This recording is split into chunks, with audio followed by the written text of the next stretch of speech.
ಸುರುಕರು ಹರಿಕಥಾಮೃತ ಸಾರ ಗುರುಗಳ ಕರುಣದಿಂದ ಪನಿತು ಪೇಳುವೆ ಪರಮ ಭಗವದ್ಭಕ್ತರಿದನಾದರದಿ ಕೇಳುವುದು ಕಡು ಕರುಣಿ ನೀನೆಂದರಿದು ಹೇರುಡಲ ನೆಮಿಸುವೆ ನಿನ್ನಡಿಗೆ ಬೆಂಬಿಡದೆ ಪಾಲಿಪುದು ಕರುಣಾಸೆಂದು ಎಂದೆಂದು ನಡು ನಡುವೆ ಬರುತ್ತಿಪ್ಪ ವಿಘ್ನವ ತಡೆದು ಭಗವನ್ನಾಮ ಕೀರ್ತನೆ ನುಡಿದು ನುಡಿಸೆನ್ನಿಂದ ಪ್ರತಿ ದಿವಸದಲ್ಲಿ ಮರೆಯದಲೇ. ಲಕ್ಷ್ಮೀ ಶೋಭಾನ ಪದದಲ್ಲಿ 66ನೇ ಪದ್ಯ. ಇಂತು ಚಿಂತಿಸಿರಮೆ ಸಂತರಮನ ಪದವ ಸಂತರಮನ ಪದವ ಸಂತೋಷ ಮನದೇ ನೆನೆಯುತ್ತ ತನ್ನ ಶ್ರೀಕಾಂತ ನಿದ್ದೆಡೆಗೆ ನಡೆದಳು. ಹಿಂದೆ ನುಡಿಯಲ್ಲಿ ಹೇಳಿದರು, ಒಂದೊಂದು ಗುಣಗಳು ಇದ್ದಾವು ಇವರಲ್ಲಿ, ಸಂದಣಿ ಸೇವೆ ಬಹುದೋಷ, ಕುಂದಳ್ಳಷ್ಟಿಲ್ಲದ ಮುಕುಂದನೇ ತನಗೆಂದು ಇಂದಿರೇ ಪತಿಯ ನೆನೆದಳು ಅಂತ ಹೇಳಿದರು. ಈ ರೀತಿಯಾಗಿ ಇಲ್ಲಿ ಮಹಾಲಕ್ಷ್ಮೀ ದೇವಿ ಶಾಂತವಾಗಿ ಆಲೋಚಿಸಿ ಶ್ರೀರಾಮನ ಪಾದವನ್ನು ಸಂತೋಷ ತುಂಬಿದ ಮನಸ್ಸಿನಲ್ಲಿ ನೆನೆಸುತ್ತಾ ತನ್ನ ಪ್ರಿಯಕರನಾದ ಹರಿ ಇದ್ದಲ್ಲಿಗೆ ನಡೆದಳು ಅಂತ ಹೇಳ್ತಾ ಇದ್ದಾರೆ. ಮಹಾಲಕ್ಷ್ಮೀ ದೇವಿ ಶಾಂತವಾಗಿ ಆಲೋಚಿಸಿದಳು. ಯಾವ ಉದ್ವೇಗ, ಆತುರ, ಸಂಭ್ರಮಕ್ಕೊಳಗಾಗದೆ ಎಲ್ಲ ದೇವತೆಗಳ ಗುಣದೋಷಗಳನ್ನು ಆಲೋಚಿಸಿದ್ದಾಳೆ.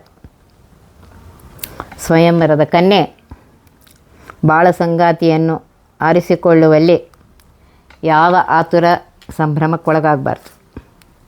ಸ್ವಲ್ಪ ಪ್ರಮಾದವಾದರೂ ಮುಂದೆ ಅದನ್ನು ಸರಿಪಡಿಸಿಕೊಳ್ಳುವುದಿಲ್ಲ.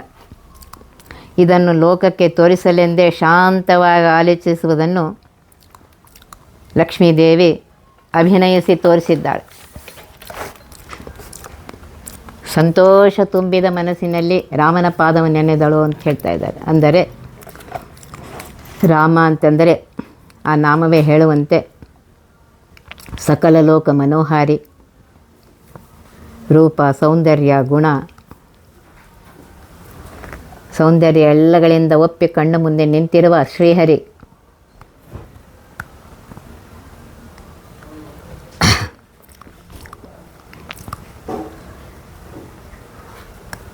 ಅಲ್ಲದೆ ರಮೆಯ ಹೃದಯದಲ್ಲಿರುವ ರತಿ ಎಂಬ ಸ್ಥಾಯಿ ಭಾವ ಶೃಂಗಾರ ರಸವಾಗಿ ಇಲ್ಲಿ ಪರಿಣಾಮ ಆಗಿದೆ ಅಂತ ಹೇಳ್ತಾರೆ. ಅಭಿನಯದಿಂದ ಮಹಾಲಕ್ಷ್ಮಿ ಆ ರಸಾನುಭವವನ್ನು ಪಡೆದಿದ್ದಾಳೆ ಅಂತ ಹೇಳ್ತಾರೆ. ಅದರಿಂದಲೇ ಸಂತೋಷ ತುಂಬಿದ ಮನದಲ್ಲಿ ರಾಮನ ಪಾದವನ್ನು ನೆನೆಯುವ ಅಭಿನಯವನ್ನು ಮಾಡಿ ತೋರಿಸ್ತಾ ಇದ್ದಾಳೆ. ಇಲ್ಲದಿದ್ದರೆ ಅವಳು ಯಾಕೆ ನೆನೆಸ್ತಾ ಇದ್ಲು? ಪ್ರತಿ ಕ್ಷಣವೂ ಪ್ರತ್ಯಕ್ಷ ಕಂಡು ರೋಮಾಂಚನಗೊಳ್ಳುವವಳು ಅವಳು. ಆದ್ದರಿಂದ ಇಲ್ಲಿ ಹೇಳ್ತಾ ಇದ್ದಾಳೆ,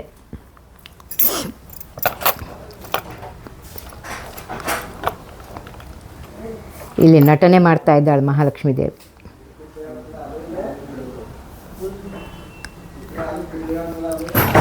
ಮಹಾಲಕ್ಷ್ಮೀ ದೇವಿಯ ರಮೆಯೇ ರಾಮನ ಸ್ವರೂಪವನ್ನು ಸರಿಯಾಗಿ ಅರ್ಥ ಮಾಡಿಕೊಳ್ಳವಳು.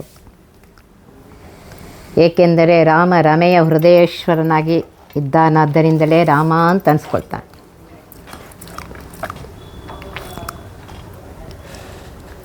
ರಾಮೋ ವಿರಾಮೋ ವಿರಜೋ ಮಾರ್ಗೋ ನೇಯೋ ನಯೋ ನಯಃ ಎಂದು ವಿಷ್ಣು ಸಹಸ್ರನಾಮದಲ್ಲಿ ಬಂದಿದೆ. ವಿಷ್ಣು ಸಹಸ್ರನಾಮದಲ್ಲಿ ಬಂದಿದ್ದರಿಂದ ಪ್ರತಿಯೊಂದಕ್ಕೂ 100 ಅರ್ಥ ಅಂತ ಪ್ರಸಿದ್ಧವಾಗಿದೆ. ಇಲ್ಲಿ ರಾಮನಾಮಕ್ಕೆ 1000 ಪಟ್ಟು ಅರ್ಥಗಳಿವೆ. ಅಂದರೆ ಲಕ್ಷಾವಧಿ ಅರ್ಥ ಇದೆ. ಸಹಸ್ರನಾಮ ತತ್ತುಲ್ಯಂ ರಾಮನಾಮ ವರಾನನೆ ಅಂತ ಹೇಳಿದ್ದಾರೆ ಎಂದು ಶಿವ ಪಾರ್ವತಿಗೆ ಉಪದೇಶಿಸಿದಂತೆ 1000 ನಾಮಗಳಿಗೆಲ್ಲ ಇದೊಂದೇ ರಾಮನಾಮ ಅಂತ ಹೇಳ್ತಾ ಇದ್ದಾರೆ. ಆದ್ದರಿಂದ ಲಕ್ಷ್ಮೀ ಶೋಭನ ಪದದ 30ನೇ ನುಡಿಯಿಂದ 64ನೇ ನುಡಿಯೊಳಗಿರುವ ಈ ಎಲ್ಲ ನುಡಿಗಳ ಅರ್ಥವು ಆ ರಾಮನಾಮದಲ್ಲಿ ಅಡಕವಾಗಿದೆ ಅಂತ ಹೇಳ್ತಾ ಇದ್ದಾರೆ.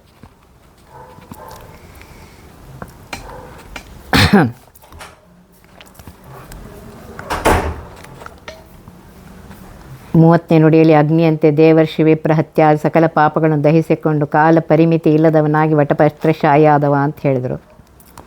31ನೇ ನುಡಿಯಲ್ಲಿ ಪರಮಾತ್ಮೆಗೆ ಹಸಿವೆ, ನೀರಿಡಿಕೆ ಮುಂತಾದ ಯಾವ ಭಯಗಳು ಇಲ್ಲ, ತನ್ನ ಭಕ್ತರ ಆ ಭಯಗಳನ್ನು ಕಳಿತಾನೆ ಅಂತ ಹೇಳ್ತಾ ಇದ್ದಾರೆ. 32ನೇ ನುಡಿಯಲ್ಲಿ ಭೂಮಿಯಲ್ಲಿ ಅವತಾರ ಮಾಡಿ ಸಕಲ ಸಜ್ಜನರಿಗೆ ಸುಖವನ್ನು ಕೊಡುವವನು ಅಂತ ಹೇಳಿದರು. 33ನೇ ನುಡಿಯಲ್ಲಿ ಪ್ರಳಯ ಕಾಲದಲ್ಲಿಯೂ ಇದ್ದು ಕಾಲಪರಿಮಿತಿ ಇಲ್ಲದವನು, ಜನ್ಮಲಯ ಇಲ್ಲದವನು ಅಂತ ಹೇಳಿದರು. 34ನೇ ನುಡಿಯಲ್ಲಿ ಜಠರಾಗ್ನಿಯಿಂದ ಹಿಂಸೆ ಪಡುವವನಲ್ಲ ಪರಮಾತ್ಮ ಅಂತ ಹೇಳಿದರು. 35ನೇ ನುಡಿಯಲ್ಲಿ ಮಹಾಲಕ್ಷ್ಮಿ ಜೊತೆಗೆ ಇರ್ತಾನೆ ಯಾವಾಗಲೂ ಅಂತ ಹೇಳಿದರು.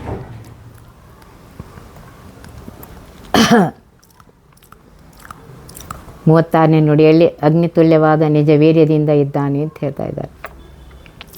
37ನೇ ನುಡಿಯಲ್ಲಿ ಎಲ್ಲ ರೂಪಗಳಲ್ಲಿಯೂ ಸುಖ ಸ್ವರೂಪಿಯಾಗಿದ್ದಾನೆ ಮತ್ತು ಪೂರ್ಣನಾಗಿದ್ದಾನೆ, ಸಕಲ ದೋಷರಹಿತನಾಗಿದ್ದಾನೆ ಅಂತ ಹೇಳಿ. 36ನೇ ನುಡಿಯಲ್ಲಿ ಏನು ಹೇಳಿದ್ರು, ಎಲ್ಲ ಜಗವನ್ನು ನುಂಗಿ ದಕ್ಕಿಸಿಕೊಳ್ತಾನೆ, ಸುಖವಾಗಿರ್ತಾನೆ ಅಂತ ಹೇಳಿದ್ರು. 39ನೇ ನುಡಿಯಲ್ಲಿ ನರಕ ದುಃಖವಿಲ್ಲದೆ ಸದಾ ಸುಖಿಸುವವನು, ಅಂದರೆ ನರಕದಲ್ಲಿ ಹಿಡಿಸೋದಷ್ಟು ದೊಡ್ಡ ಪ್ರಮಾಣ ಉಳ್ಳಂತಹ ಪರಮಾತ್ಮ ಅಂತ ಹೇಳ್ತಾ ಇದೆ, ಅಷ್ಟು ವ್ಯಾಪ್ತನಾಗಿದ್ದಾನೆ ಅಂತ ಹೇಳ್ತಾ ಇದೆ. 40ನೇ ನುಡಿಯಲ್ಲಿ ಬೆಂಕಿಯಂತೆ ಉರಿಯುವ ನರಸಿಂಹ, ತಂದೆ ತಾಯಿ ಇಲ್ಲದವ. 41ನೇ ನುಡಿಯಲ್ಲಿ ಹೇಳಿದರು, ನೀರಿನಲ್ಲಿ ಕೂರ್ಮ, ಅವನಿಗೂ ತಂದೆ ತಾಯಿ ಇಲ್ಲ. 42ನೇ ನುಡಿಯಲ್ಲಿ ಹೇಳಿದ್ರು, ದೇವಿಕೆಯ ಗರ್ಭದಲ್ಲಿ ಸುಖಿಸುವವ, ಜನ್ಮವಿಲ್ಲದವ ಅಂಥೇಳಿ ಹೇಳ್ತಾ ಇದ್ದಾರೆ. 43ನೇ ನುಡಿಯಲ್ಲಿ ಏನು ಹೇಳಿದ್ರು, ನಿದ್ರಾಲಸ್ಯದ ಕ್ರೀಡೆಯಾಡುತ್ತಾ ಬಾಯೊಳಗೆ ಅಪರಿಮಿತ ಜಗತ್ತು ತೋರಿದವ. ನಿದ್ರಾಲಸ್ಯದ ನಾಟಕ ಮಾಡಿ ತನ್ನ ಬಾಯಿಯಿಂದಲೇ ಆಕಳಿಸಿ ಜಗತ್ತನ್ನೇ ತೋರಿಸಿಕೊಟ್ಟಿದ್ದಾನೆ, ನಾನು ಸಾಮಾನ್ಯನಲ್ಲ ಜಗತ್ಸ್ವಾಮಿ ಅಂತ ಹೇಳಿ. 44ನೇ ನುಡಿಯಲ್ಲಿ ಏನು ಹೇಳಿದ್ರು, ಲೀಲೆಯಿಂದ ರೋಮಕೂಪದಲ್ಲಿ ಬ್ರಹ್ಮಾಂಡವನ್ನು ಧರಿಸಿದ್ದಾನೆ ಅಂತ ಹೇಳ್ತಾರೆ. ಒಂದೊಂದು ರೋಮಕೂಪದಲ್ಲಿ ಅನಂತ ಬ್ರಹ್ಮಾಂಡ ಧರಿಸಿದಂಥ ಮಹಾನುಭಾವ ಇವನು. 45ನೇ ನುಡಿಯಲ್ಲಿ ಸುದತಿಯವರಿಗೆ ಸಿಲುಕುವವನಲ್ಲ, ಯಾವ ಹೆಂಗಸರಿಗೂ ಸಿಲುಕುವವನಲ್ಲ ಅಂತ ಹೇಳ್ತಾ ಇದ್ದಾರೆ. 46ನೇ ನುಡಿ ಪರನಾರಿ ಸಂಘರಹಿತನೆಂದು ವೇದವೇದ್ಯನಾದವ, ಅವನಿಗೆ ಎಂದು ಲಕ್ಷ್ಮೀದೇವಿಯನ್ನು ಬಿಟ್ಟು ಬೇರೆ ಯಾರ ಜೊತೆಗೂ ಇರೋದಿಲ್ಲ, ಪರನಾರಿ ಸಂಘ ಇಲ್ಲ, ಈ ರೀತಿಯಾಗಿ ವೇದಗಳೇ ಹೇಳ್ತಾ ಇವೆ. ವೇದಗಳಿಂದ ವೇದ್ಯನಾದವನಿವನು. 47ನೇ ನುಡಿಯಲ್ಲಿ ಏನು ಹೇಳಿದ್ರು, ಜಗಕ್ಕೆ ಕೈವಲ್ಯವೇವ ಮುಕುಂದ, ಜಗತ್ತಿಗೆ ಜೀವ ಸ್ವರೂಪ ಸುಖವನ್ನು ಮುಕ್ತಿಯನ್ನು ಕೊಡುವವನು ಈ ಪರಮಾತ್ಮ. 48ನೇ ನುಡಿಯಲ್ಲಿ ಹೇಳಿದ್ರು, ತನ್ನೊಂದಿಗೆ ರಮಿಸಲು ರಮಾವೇಶ ಪಡೆದ ಗೋಪಿಕೆಯರನ್ನು ಕೂಡಿದವ ಅಂತ ಹೇಳ್ತಾ ಇದ್ದಾರೆ. ಆ ಎಲ್ಲ ಗೋಪಿಕೆಯರಲ್ಲಿ ಮಹಾಲಕ್ಷ್ಮೀ ದೇವಿಯ ಆವೇಶ ಇತ್ತು. 49ನೇ ನುಡಿಯಲ್ಲಿ ಏನು ಹೇಳಿದರು, ಲೀಲೆಯಿಂದ ಎಲ್ಲ 16,000 ಸತಿಯರಲ್ಲಿಯೂ 10 ಪುತ್ರ ಸಂಪತ್ತುಳ್ಳವ ಅಂಥೇಳಿ. ನೋಡಿರಿ, ಇದು ಅವನಿಗೆ ಲೀಲೆ. 16,000 ಮಂದಿಯಲ್ಲಿ ಸತಿಯರಲ್ಲಿ ಒಬ್ಬೊಬ್ಬರಲ್ಲಿ 10 ಅದು ಅವನಿಗೆ ಲೀಲೆ. 50ನೇ ನುಡಿಯಲ್ಲಿ ಹೇಳಿದರು, ಲೀಲೆಯಿಂದ ಗೋಕುಲದ ಎಲ್ಲೆಡೆ ಭಯಂಕರ ತೋಳಗಳನ್ನು ಉಂಟು ಮಾಡಿದವ. 51ನೇ ನುಡಿ ಹೇಳಿದ್ರು, ಮಣ್ಣು ತಿನ್ನುವ ಲೀಲೆಯಿಂದ ಬಾಯೊಳಗೆ ಅಪರಿಮಿತ ಜಗತ್ತನ್ನು ತೋರಿಸಿದವ ಅಂತ ಹೇಳಿದ್ರು. 51 ನುಡಿ ಹೇಳ್ತಾ ಇದ್ದಾರೆ. 52ನೇ ನುಡಿಯಲ್ಲಿ ಏನು ಹೇಳಿದ್ರು, ನಾರದಾದಿ ಮುನಿಜನ ಸೇವಿತ. 53ನೇ ನುಡಿಯಲ್ಲಿ ಹೇಳಿದ್ದಾರೆ, ನಂಬಿದವರಿಗೆ ವರವನ್ನು ಕೊಡುವವನು, ಬ್ರಹ್ಮಾದಿಗಳಿಗೂ ವರದಾತನಾದವನಿವನು. 54ನೇ ನುಡಿ ಹೇಳಿದ, ಅಗ್ನಿಯಂತೆ ಪಾಪಗಳನ್ನು ದಹಿಸಬಲ್ಲ, ಎಲ್ಲ ಕಡೆಗೆ ಗಂಗೆಯಂತೆ ಹರಿಯುವವನು. 55ನೇ ನುಡಿಯಲ್ಲಿ ಏನು ಹೇಳಿದ್ರು, ರಾಜಸೂಯ ಸಭೆಯಲ್ಲಿ ಅಗ್ರಪೂಜೆಯಿಂದ ಮಾನಿತನಾದವನು, ಸರ್ವೋತ್ತಮ ಅಂತ ಹೇಳಿ ಅಗ್ರಪೂಜೆಯನ್ನು ಮಾಡಿಸಿಕೊಂಡವನು. 56ನೇ ನುಡಿಯನ್ನು ಹೇಳಿದ್ರು, ಮರಣರಹಿತನಾದ್ದರಿಂದ ನರಕ ಇಲ್ಲದೇ ಇರುವವನಿವನು. 57ನೇ ನುಡಿಯಲ್ಲಿ ಹೇಳಿದ್ರು, ವಿಶ್ವಕ್ಕೆ ಪ್ರಭುವಾದ್ದರಿಂದ ತನ್ನನ್ನು ತಾನೇ ಶಿಕ್ಷಿಸಿಕೊಳ್ಳುವುದಿಲ್ಲ. 58ನೇ ನುಡಿಯಲ್ಲಿ ಹೇಳಿದ್ರು, ಬ್ರಹ್ಮಾಂಡ ಲಯವಾದಾಗಲೂ ಸುಖವಾಗಿ ಇರ್ತಾನೆ ಅಂತ ಹೇಳಿದರು. 59ನೇ ನುಡಿಯಲ್ಲಿ ಹೇಳಿದ್ರು, ಅಕ್ಷಯ ಕಾಯದಿಂದ ಸುಖವಾಗಿರುವವನು, ಯಾವ ರಕ್ಕಸರ ಅಸ್ತ್ರಗಳಿಂದ ಗಾಯ ಆಗೋದಿಲ್ಲ ಇವನಿಗೆ. 60ನೇ ನುಡಿಯಲ್ಲಿ ಹೇಳಿ ನರಕದ ಅಗ್ನಿಗಳಿಂದ ಹಿಂಸೆಗಳಿಗಾಗುವುದಿಲ್ಲ ಪರಮಾತ್ಮ. 61ನೇ ನುಡಿಯಲ್ಲಿ ಏನು ಹೇಳಿದ್ರು, ಅಣುವಾಗಿ ನಮ್ಮ ಮನದೊಳಗಿನ ಕೃಷ್ಣ ಮುನಿವ ಕಾಲಕ್ಕೆ ಮಹತ್ತಾಹ ಅಂತ ಹೇಳ್ತಾ ಇದ್ದಾರೆ. 62ನೇ ನುಡಿಯಲ್ಲಿ ಏನು ಹೇಳಿದರು, ತಾಯ ಹೊಟ್ಟೆಯಿಂದ ಮೂಲ ರೂಪವ ತೋರಿ ಪೊರವಂಟ.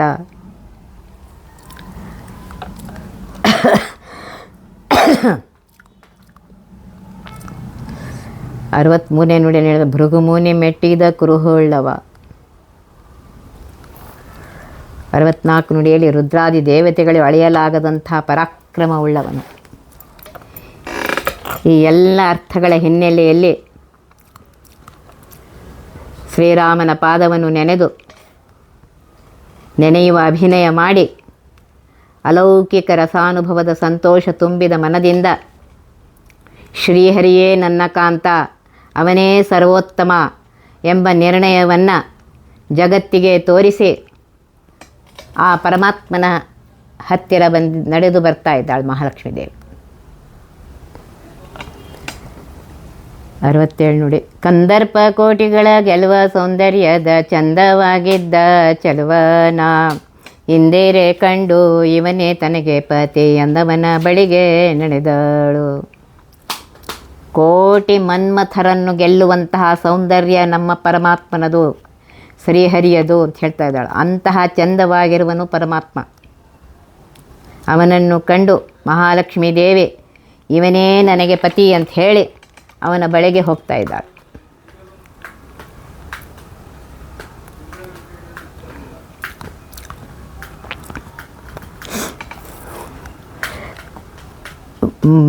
ಮದುವೆಯಲ್ಲಿ ಕನ್ಯೆ ರೂಪ ಸೌಂದರ್ಯವನ್ನು ಬಯಸ್ತಾಳೆ. ಆ ಕನ್ಯೆಯ ತಾಯಿ ಧನ ಸಂಪತ್ತನ್ನು ಬಯಸ್ತಾಳೆ. ಆ ಕನ್ಯೆಯ ತಂದೆ ವಿದ್ಯೆಗೆ ಪ್ರಾಶಸ್ತ್ಯ ನೀಡ್ತಾನೆ. ಬಂಧುಗಳು ಕುಲಕೋತ್ರ ವಿಚಾರಿಸುತ್ತಾರೆ. ಇನ್ನು ಉಳಿದವರು ಮೃಷ್ಟಾನ್ನ ಭೋಜನ ಬಯಸ್ತಾರೆ. ಆದ್ದರಿಂದ ಸ್ವಯಂವರ ಕನ್ಯೆಯಾದ ಮಹಾಲಕ್ಷ್ಮಿ ಸ್ವಾಭಾವಿಕವಾಗಿ ಪರಮಾತ್ಮನಲ್ಲಿ ರೂಪ ಸೌಂದರ್ಯವನ್ನು ಕಂಡು ಮೆಚ್ಚಿಕೊಂಡಿದ್ದಾಳೆ.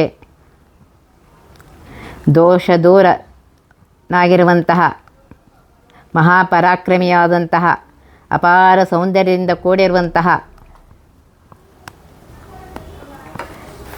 ಆ ಪರಮಾತ್ಮನ ಹತ್ತಿರ ಬರ್ತಾ ಇದ್ದಾಳೆ. ಅದು ಹೇಗಿದೆ ಅಂದರೆ ಬಂಗಾರದ ಹೂವಿಗೆ ಪರಿಮಳ ಬಂದಂತಾಗಿದೆಯಂತೆ.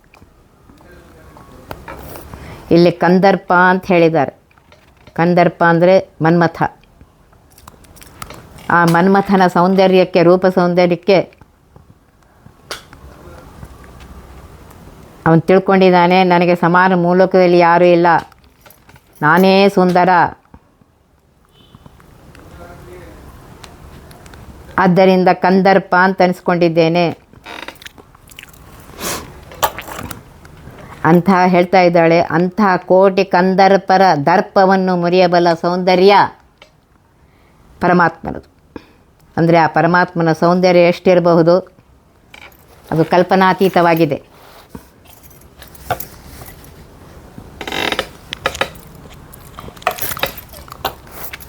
ಇಂತಹ ಪರಮಾತ್ಮ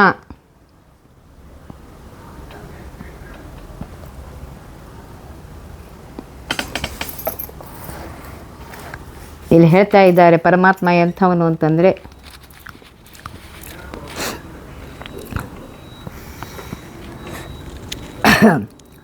ಆ ಪರಮಾತ್ಮನಲ್ಲಿ ಸ್ವಾಭಾವಿಕವಾದ ಸೌಂದರ್ಯ ಇದೆ ಅಂತ ಹೇಳ್ತಾರೆ.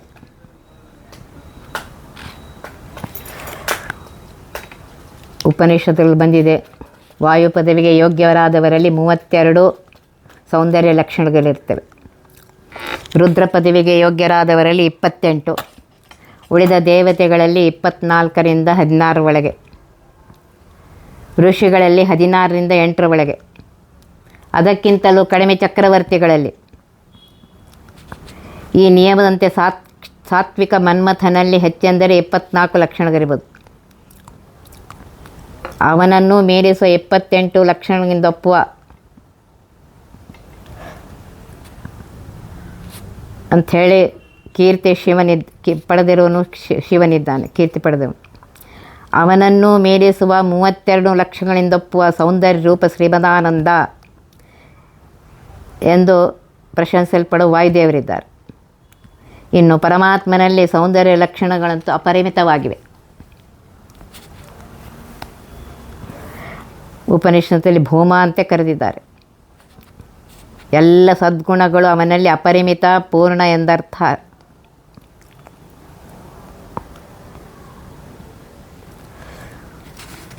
ಆದ್ದರಿಂದ ಇಲ್ಲಿ ಹೇಳ್ತಾ ಇದ್ದಾರೆ, ಕಂದರ್ಪ ಕೋಟಿಗಳ ಗೆಲುವ ಸೌಂದರ್ಯ ಪರಮಾತ್ಮನು.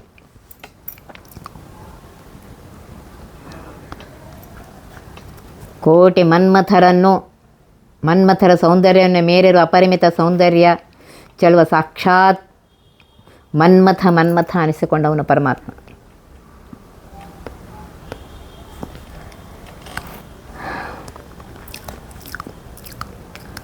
ಆದ್ದರಿಂದ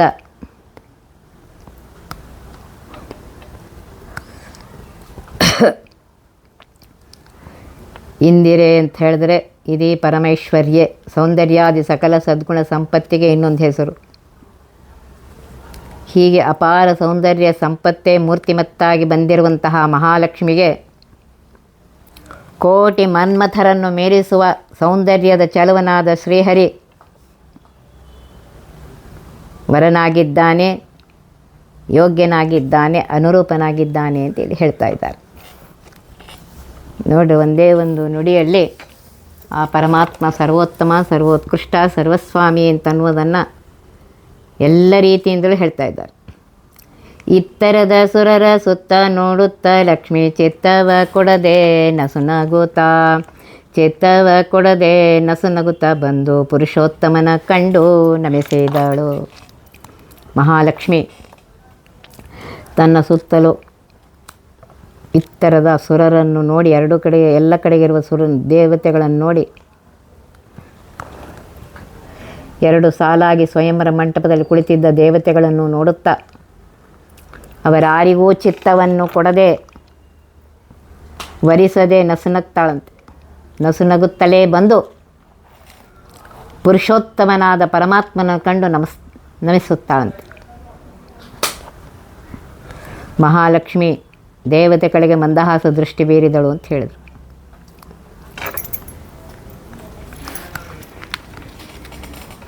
ಇಲ್ಲಿ ಕಾರಣ ಹೇಳ್ತಾ ಇದ್ದಾರೆ. ಇತ್ತರದ ಸುರರು ಅಂತ ಹೇಳಿದರು. ಇವರೆಲ್ಲರೂ ಎರಡು ಬಗೆಯ ಸ್ವಭಾವ ಅವರದ್ದು ದೇವತೆಗಳದ್ದು. ಧರ್ಮ ಉಂಟೊಬ್ಬನಲ್ಲಿ ಹೆಮ್ಮೆಯ ಹೆಸರಿಗೆ ಅಮ್ಮಮ್ಮ ತಕ್ಕ ಗುಣವಿಲ್ಲ ಅಂತ ಹೇಳ್ತಾ ಇದ್ದಾರೆ.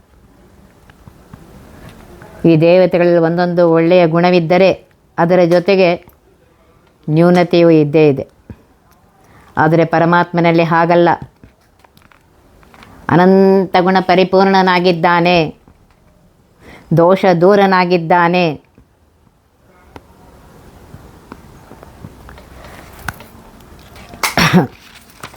ಅಂತಹ ಪರಮಾತ್ಮನನ್ನೇ ನಾನು ಮದುವೆ ಆಗ್ತೀನಿ ಅಂತೇಳಿ ಹೇಳ್ತಾ ಇದ್ದಾಳೆ.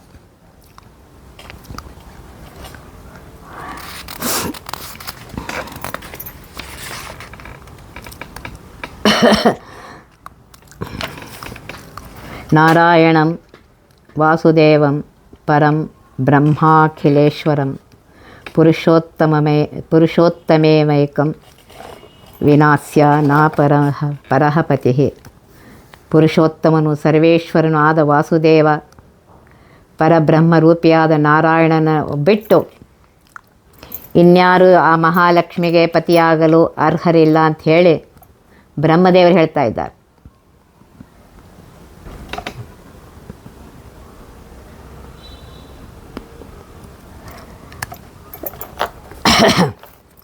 ಈ ರೀತಿಯಾಗಿ ಅವರು ಯಾರ ಕಡೆಗೂ ದೃಷ್ಟಿ ಹಾಕದೆ, ಅಸುರರ ಕಡೆಗೆ ದೃಷ್ಟಿ ಹಾಕದೆ, ದೇವತೆಗಳ ಕಡೆಗೆ ವಾತ್ಸಲ್ಯದ ಮಂದಹಾಸಯುಕ್ತವಾದ ಕಟಾಕ್ಷವನ್ನು ಬೀರಿ ಬ್ರಹ್ಮದೇವರು ಹೇಳಿದಂತೆ ಪುರುಷೋತ್ತಮನಾದ ಪರಮಾತ್ಮನನ್ನೇ ಕಂಡು ನಮಿಸಿದ್ದಾಳೆ ಅಂತ ಹೇಳ್ತಾ ಇದ್ದಾರೆ. ಪರಮಾತ್ಮನು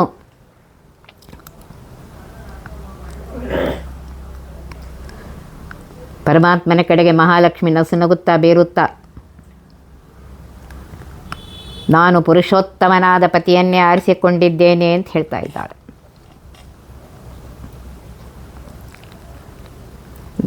ದೇವಿ ತ್ವಂ ಲಲನಾ ರತ್ನಂ ದೇವೋಸೌ ಪುರುಷೋತ್ತಮಃ ಎಂದು ಹೇಳುವಂತೆ ಸ್ತ್ರೀಯರೆಲ್ಲ ನಾನು ರತ್ನ, ತನಗೆ ಪುರುಷರೆಲ್ಲ ಉತ್ತಮವಾದ ಹರಿಯೇ ಯೋಗ್ಯಪತಿ ಅಂತ ಹೇಳ್ತಾರೆ. ಪುರುಷರಲ್ಲಿ ಶ್ರೇಷ್ಠನಾದನು ಪುರುಷೋತ್ತಮನಾದ ಪರಮಾತ್ಮನೇ ನನಗೆ ಯೋಗ್ಯನಾದ ಪತಿ.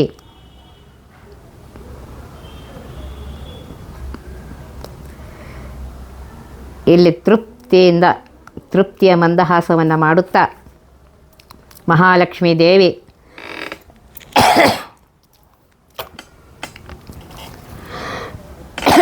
ಪರಮಾತ್ಮನ ಕಡೆಗೆ ಬರ್ತಾ ಇದ್ದಾಳೆ.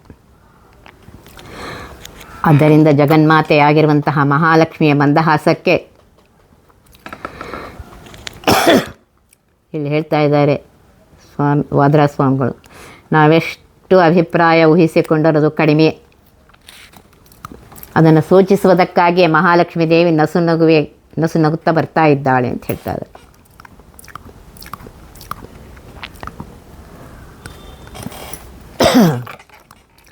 ನಾನಾ ಕುಸುಮಗಳಿಂದ ಮಾಡಿದ ಮಾಲೆಯ ಶ್ರೀನಾರಿ ತನ್ನ ಕರದಲ್ಲೇ ಪೀನ ಕಂಧರದ ತ್ರಿವಿಕ್ರಮರಾಯನ ಕೊರಳಿನ ಮೇಲಿಟ್ಟು ನಮಿಸಿದಳು. ಲಕ್ಷ್ಮೀದೇವಿ ತನ್ನ ಕೈಯಲ್ಲಿರುವಂತಹ ನಾನಾ ಬಗೆಯ ಹೂವುಗಳಿಂದ ಮಾಡಿದಂತಹ ಮಾಲೆಯನ್ನು ಪುಷ್ಟವಾದ ಕುತ್ತಿಗೆಯುಳ್ಳ ತ್ರಿವಿಕ್ರಮರಾಯನ ಕೊರಳಿನ ಮೇಲೆ ಹಾಕಲು ಬಂದು ಅವನ ಕೊರಳಿನ ಮೇಲೆ ಹಾಕಿ ಅವನಿಗೆ ನಮಸ್ಕಾರ ಮಾಡ್ತಾಳಂತೆ.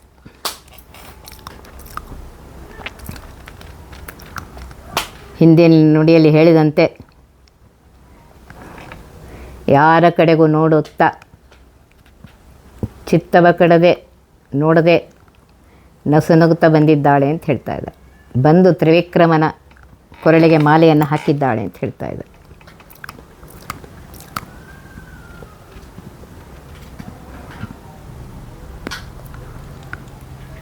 ಕಂಠೆ ಸಸರ್ಜ ಪುರುಷಸ್ಯ ಪರಸ್ಯ ವಿಷ್ಣೋರ್ಮಾಲಾಂ ಶ್ರಿಯಾ ವಿರಚಿತಾಂ ಭ್ರಮರೇ ರೇರುಪೇತಾಂ ಅಂತ ಸ್ಕಂದ ಪುರಾಣದಲ್ಲಿ ಹೇಳಿದೆ. ಇಲ್ಲಿ ಮಹಾಲಕ್ಷ್ಮೀ ದೇವಿ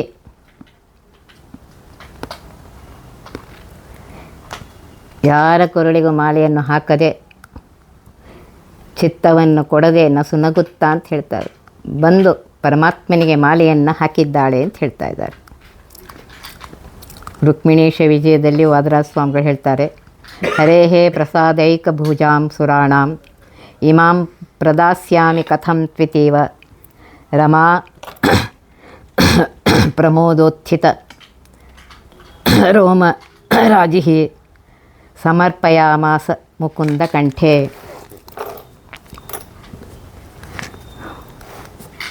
ಶ್ರೀಹರಿಯ ಪ್ರಸಾದವನ್ನು ಮಾತ್ರವೇ ಸ್ವೀಕರಿಸುವ ದೇವತೆಗಳಿಗೆ ಹರಿಗೆ ಅನರ್ಪಿತವಾದ ಈ ಮಾಲೆಯನ್ನು ಹೇಗೆ ಕೊಡೆ ಎನ್ನುವ ಭಾವನೆಯಿಂದಲೋ ಎಂಬುವಂತೆ ಆನಂದ ರೋಮಾಂಚ ತಳೆದ ರಮೆ ಮಹಾಲಕ್ಷ್ಮೀ ದೇವಿ ಮುಕುಂದನ ಕೊರಳಿನಲ್ಲಿಯೇ ಮಾಲೆಯನ್ನು ಹಾಕಿದಳು ಅಂತ ಹೇಳ್ತಾ ಇದ್ದಾರೆ.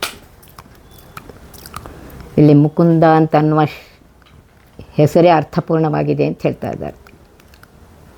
ಪರಮಾತ್ಮ ಮುಕುಂದ ಅಂತ ಪ್ರಸಿದ್ಧನಾಗಿದ್ದಾನೆ. ಮುಕುಂದ ಅಂತಾರೆ ಮೋಕ್ಷಪ್ರದ. ಸಕಲ ವೇದಗಳನ್ನು ಉಪದೇಶಿಸಿ ತತ್ವಜ್ಞಾನವನ್ನು ಕೊಟ್ಟು ಮೋಕ್ಷವನ್ನು ಕೊಡುವವನು. ಆದ್ದರಿಂದಲೇ ಮುಮುಕ್ಷುಗಳಾಗಿರುವಂಥ ದೇವತೆಗಳೆಲ್ಲರೂ ಅವನ ಪ್ರಸಾದವನ್ನು ಬಯಸುತ್ತಾರೆ. ಲಕ್ಷ್ಮೀ ಶೋಭನ ಪದದಲ್ಲಿ ಪೀನ ಕಂಧರದವನೆಂದು ತ್ರಿವಿಕ್ರಮರಾಯನ್ನು ಇಲ್ಲಿ ಪ್ರಶಂಸಿಸಿದ್ದಾರೆ. ಪೀನಕಂಧರ ಅಂದರೆ ಪುಷ್ಟವಾಗಿ ತುಂಬಿಕೊಂಡಿರುವಂತಹ ಕಂಠ. ಸಕಲ ವೇದಗಳು ಆ ಪರಮಾತ್ಮನ ಕಂಠದಿಂದಲೇ ಹೊರಬಂದಿಂದ ಅದು ತುಂಬಿದಂತೆ ಇರುತ್ತದೆ. ಅಖಿಲ ವೇದ ಉದ್ದೀರ್ಯಂತೆ ನಿಶಂ ಯುತಃ ನಾನಾ ಕುಸುಮಗಳಿಂದ ಮಾಲೆ ಎನ್ನುವಲ್ಲಿ ಈ ಮಾಲೆ ಹರಿಗೆ ಹೊರತು ಬೇರೆ ದೇವತೆಗಳಿಗೆ ಯೋಗ್ಯವಾಗಿರಲಿಲ್ಲ. ಎನ್ನುವ ಸೂಚನೆಯೂ ಕೊಟ್ಟಿದ್ದಾಳೆ. ನಾನಾ ಕುಸುಮಗಳೆಂದರೆ ಅನೇಕ ಬಗೆಯ ಹೂಗಳು. ಅವುಗಳಲ್ಲಿ ಬೇರೆ ಬೇರೆ ದೇವತೆಗಳ ಪೂಜೆಗೆ ನಿಷಿದ್ಧವಾದ ತುಳಸಿ, ಕೇದಿಗೆ ಮುಂತಾದ ಹೂಗಳು ಸೇರಿವೆ. ಆದ್ದರಿಂದ ಇತರ ಯಾವ ದೇವತೆಗಳಿಗೂ ಈ ಮಾಲೆ ಯೋಗ್ಯವಲ್ಲ, ಪರಮಾತ್ಮನಿಗೆ ಯೋಗ್ಯವಾಗಿದೆ ಎಂದು ಅವನ ಕೊರಳಿಗೆ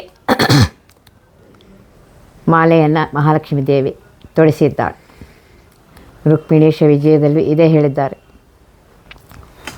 ಮಾಲೆಯಲ್ಲಿ ಸಂಪಿಗೆ ಇದ್ದುದರಿಂದ ಬ್ರಹ್ಮನಿಗೆ ಅದು ಪ್ರಿಯವಲ್ಲ, ಗರಿಕೆ ಇದ್ದುದರಿಂದ ದುರ್ಗೆಗೆ ಅದು ಪ್ರಿಯವಲ್ಲ, ಕೇದಿಗೆ ಇದ್ದುದರಿಂದ ಶಿವನಿಗೆ ಪ್ರಿಯವಲ್ಲ, ಕಮಲವಿದ್ದುದರಿಂದ ಚಂದ್ರನಿಗೆ ಪ್ರಿಯವಲ್ಲ, ನೈದಿಲೆ ಇದ್ದುದರಿಂದ ಸೂರ್ಯನಿಗೂ ಇಷ್ಟವಿಲ್ಲ, ತುಳಸಿ ಇದ್ದುದರಿಂದ ಗಣೇಶನದನ್ನು ಅಲ್ಲ, ಹರಿಗೆ ಮಾತ್ರ ಅದು ಪ್ರಿಯವೆನಿಸಿ ಅವನಿಗೇ ಯೋಗ್ಯವೆನಿಸಿ ಶೋಭಿಸಿತು ಅಂತ ಹೇಳ್ತಾ ಇದ್ದ. ಎಷ್ಟು ಅರ್ಥವತ್ತಾಗಿ ಹೇಳಿದ್ದಾರೆ. ಇನ್ನು ವಿಶೇಷತೆಯನ್ನು ನಾಳಿನ ದಿವಸ ನೋಡೋಣಂತೆ. ಒತ್ತಿ ವಿಘ್ನಗಳ ಕಳೆದಪ ಮೃತ್ಯುವಿಗೆ ಮರೆ ಮಾಡಿ ಕಾಲನ ದೂತರಿಗೆ ಭೀಕರವ ಪುಟ್ಟಿಸಿ ಸಕಲ ಸಿದ್ಧಿಗಳ ಒತ್ತಿಗೊಳ್ಳಿಸಿ ಮನರು ಹೇಕ್ಷಣ ನೃತ್ಯ ಮಾಡುವರವರ ಮನೆಯೊಳು ನಿತ್ಯಮಂಗಳ ಹರಿಕಥಾಮೃತ ಸಾರ ಪಠಿಸುವರ.